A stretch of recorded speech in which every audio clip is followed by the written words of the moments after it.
जय भीम. आपण पाहत आहात बहुजन जागृती.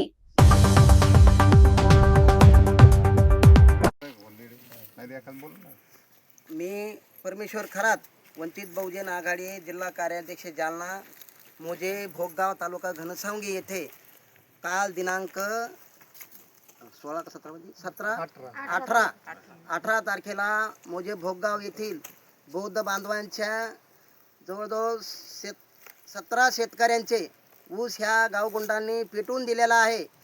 जेणेकरून एकीला नोंद असताना इथले गायरान गेल्या 25 वर्षापासून बौद्धांच्या ताब्यात असताना इथल्या प्रस्थापित राजकीय पुढाऱ्यांनी नावचेत होऊ दिले नाही, परंतु दलितामध्ये भावाभावामध्ये चुलत्या पुतण्यामध्ये भांडणं लावून यांच्यामध्ये कसा दुवा निर्माण होईल असा प्रयत्न ह्या राजकीय पुढाऱ्यांनी केलेला आहे. आजपर्यंत तहसीलदाराला विनंती करत असताना तहसीलदारांनी स्पॉट पंचनामे करून इथले प्रस्ताव तयार केले होते आणि कलेक्टरला पाठवले होते, परंतु इथल्या राजकीय व्यवस्थेने ते नाकारून तिथल्या तात्काळ तहसीलदाराची बदली करून इथल्या शोषित पीडित समाजाला वंचित ठेवण्याचा डाव या तालुक्यातल्या राजकीय लोकांनी केलेला आहे. आणि एवढंच नाही तर गेल्या 25 वर्षापासून जातीय देश भावनेतून ह्या तालुक्यामध्ये असे अनंत हत्याकांड होत आहेत. लिंबोनी हत्याकांड असेल किंवा तुमचं भुतेगाव हत्याकांड असेल, हे काही नवीन नाही. या लोकांमध्ये राजकीय प्रभाव जास्त आहे, अज्ञानपणा आहे, शिक्षण कमी आहे, राजकीय हिमतीपोटी हे लोक असं काही करू इच्छितात. कालच या गावातल्या आपल्या महिलांनी भगिनींनी मला सांगितलं की साहेब इथे असं काही लोक म्हणतात की इथं आम्ही खैरल्यांचे हत्याकांड घडू किंवा तुमच्या मागासवर्गीयांच्या लोकांचे घरं उद्ध्वस्त करू, घरं जाळू, तुम्हाला उद्ध्वस्त करू, अशी भावना या महिलांनी माझ्यासमोर व्यक्त केल्या.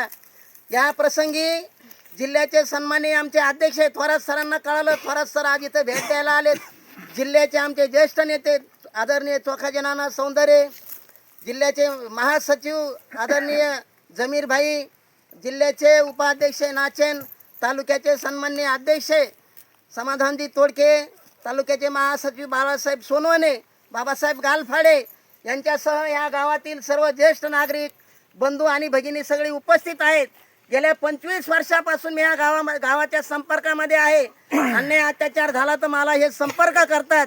मी गेल्या 20 वर्षापूर्वी या गावाला भेट देऊन या गावचं सातवण केलेलं आहे. एका मॅटरमध्ये मागासवर्गामध्ये भांडणं लावून खरात आणि सौंदर्यमध्ये एक दुवा निर्माण करण्याचा प्रयत्न ह्या राजकीय पुढाऱ्यांनी केलेला आहे. तेव्हापासून मला ह्या गावचा अभ्यास आहे.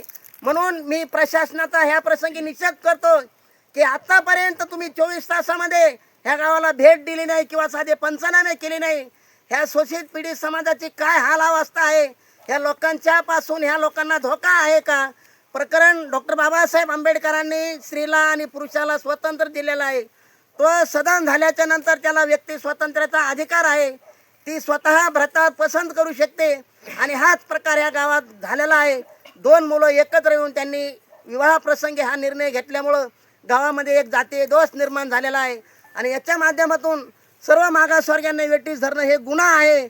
म्हणून मी प्रशासनाला वंचित बहुजन आघाडीच्या वतीनं विनंती करू इच्छितो की आपण वेळेत लक्ष देऊन ह्या प्रकरणाला आळा घालावा आणि यांना तातडीची मदत उपलब्ध करून द्यावी. नसता वंचित बहुजन आघाडीच्या वतीनं आम्ही तीव्र आंदोलन छेडू, एवढा ह्या प्रसंगी मी व्यक्त करतो आणि थांबतो.